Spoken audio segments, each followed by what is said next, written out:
আসসালামু আলাইকুম। আজ আমাদের কবিতা বাচ্চাকে খাওয়াবো আমি আমার বোন। তো চলো দেখা যাক। প্রথমে আমাদের খাওয়াবো চিপস।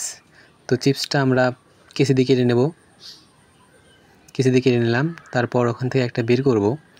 বের করে কবিতার বাচ্চাকে খাইয়ে দেব। দেখা যাক কবিতার বাচ্চা খায় কিনা। তো দেখো কবিতার বাচ্চা খাচ্ছে না চিপস। তো তারপর আমরা খাওয়াবো চাল। তো চাল খায় কিনা দেখা যাক।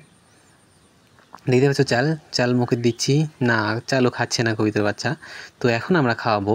আমার বোনের জন্য এই ভিডিওতে একটি লাইক করে দিও। ভিজে চাউলটা ভিজাবো, ভিজানোর পর তেনার ভেতরে তুলে আমরা খাওয়াবো। দেখা যাক এই পদ্ধতিতে কবিতা বাচ্চা খায় কিনা। তো প্রথমে আমরা চালটা কিছুটা অল্প পানির ভিতর ভিজে নিলাম। কিছুক্ষণের পর আমরা তেনাতে তুললাম। তোলার পর এখন তেনাতে একটু কেটে নেব কেসি দিয়ে। তো দেখতে পাচ্ছ কেটে নিলাম। তো ফাইনালি আমরা কবিতার বাচ্চাটিকে খাওয়াতে পারলাম। আমাদের ভিডিওটি ভালো লাগলে অবশ্যই কমেন্ট বক্সে জানাবে এবং পরের ভিডিওটি পেতে অবশ্যই চ্যানেলটি সাবস্ক্রাইব করবে।